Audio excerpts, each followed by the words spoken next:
বন্ধুগণ এবং সরকারের দায়িত্ব কর্মকর্তা বৃন্দ, আপনারা জানেন যে আমরা স্মারকলিপি দিতে এসেছি। স্মারকলিপি যে দফাগুলো, দাবিগুলো, বক্তব্যগুলো আছে এখন জাতির উদ্দেশ্যে এটা আমরা পেশ করব। এরপরে আমরা মাননীয় উপদেষ্টার সাথে সাক্ষাৎ করে প্রদান করবো এবং আলোচনায় বসবো। ফিরে এসে আমরা আবার ব্রিফ করবো। কিন্তু যাওয়ার পূর্বে স্মারকলিপিটা সবার অনুভূতির জন্য, দেখবার জন্য জামাত ইসলামের মাননীয় সেক্রেটারি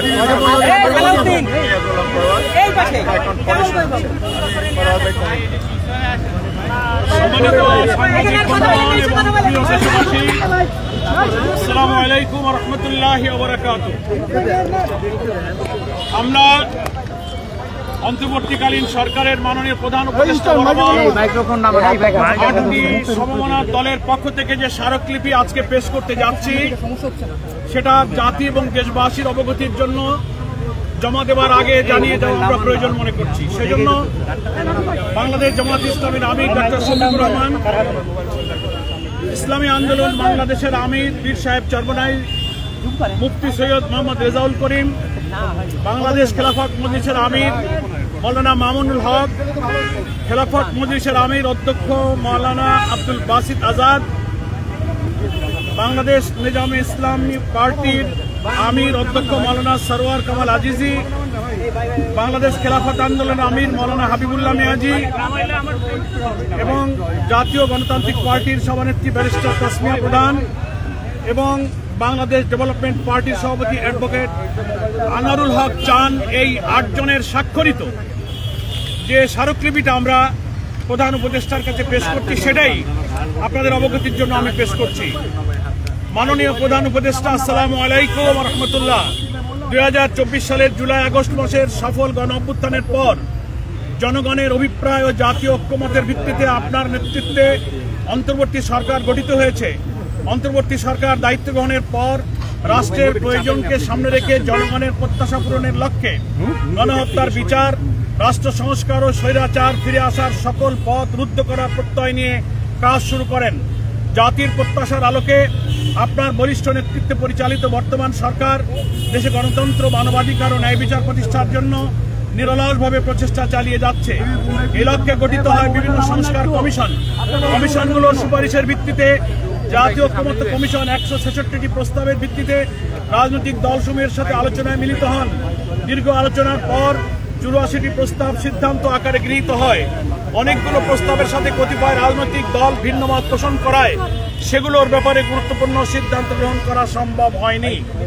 আপনার নেতৃত্বে গঠিত ঐক্যমত্য কমিশন দীর্ঘ প্রচেষ্টার পর প্রায় 31টি রাজনৈতিক দলের সহযোগিতায় জুলাই ঘোষণাপত্র জাতির সামনে পেশ করেছে। জুলাই জাতীয় সনদে 2-1টি দল বাদে রাজনৈতিক দলসমূহ স্বাক্ষর করেছে।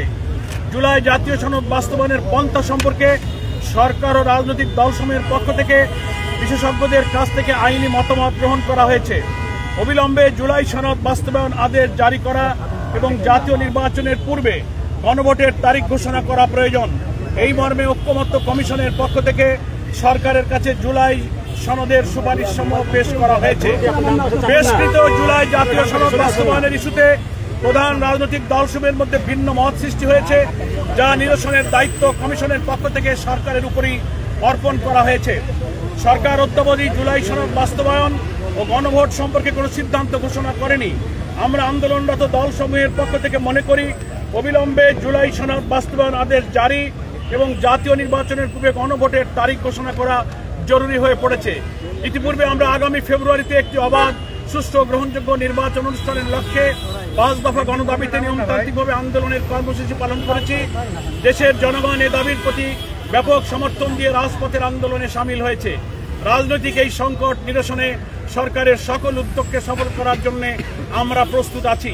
এমত অবস্থায় জুলাই সনদের আইনি ভিত্তি প্রদানের লক্ষ্যে জুলাই সনদ বাস্তবায়ন আদেশ জারি করে আগামী ফেব্রুয়ারিতে জাতীয় নির্বাচনের পূর্বে গণভোটের তারিখ ঘোষণা করার জন্য আমরা আপনার প্রতি আহ্বান জানাচ্ছি। আল্লাহ তাআলা আপনাকে সুস্বাস্থ্য, দীর্ঘায়ু ও দৃঢ় নেতৃত্ব দানের ক্ষমতা প্রদান করুন, এই দোয়া করি। 8 জন দলের প্রধানের স্বাক্ষর এই স্মারকলিপিতে আছে। এটাই আমরা আজকে প্রধান উপদেষ্টার কাছে পেশ করব। আচ্ছা পরার ভাই, একটা জিনিস ছিল, রাজনৈতিক দলগুলোর উপর সরকার যে দায়িত্ব দিয়েছিল 1 সপ্তাহ সময়, আপনারা কি সেই আলোচনার ব্যাপারে কি কোনো অগ্রগতি আছে? সেটা তো জানতে পারবেন। উভয় পক্ষের রেসপন্স আসলে, বসার পরিবেশ হলে আমরা তো প্রস্তুত আছি। এটা আমরা মিডিয়াতেও বলেছি। আমাদের দলের পক্ষ থেকে সরকারের আবেদনের আগে আমরাই আবেদন করেছি যে we are ready to talk, আমরা বসতে রাজি। বিএনপি সহ গুরুত্বপূর্ণ রাজনৈতিক দলের সাথে বসার প্রস্তাব আমরাই আগে দিয়েছি। ফলে আমরা ওয়েট করছি, আমরা রেসপন্স পেলে আমরা বসবো। আপনাকে মনে হয় সমাধান করতে পারবেন রাজনৈতিক দলগুলো? আমরা আশাবাদী।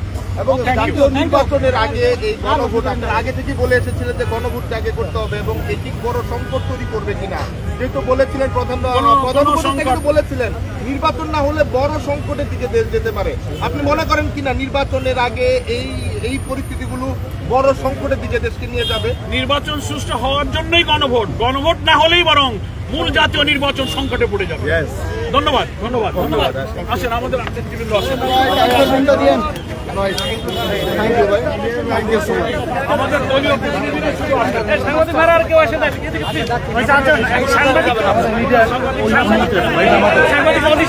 আমাদের 2 জনের অনুমতি নেওয়া আছে, আমাদের 2 জনের অনুমতি নেওয়া আছে ভাই। না না না, কেউ না, কেউ না, কেউ না।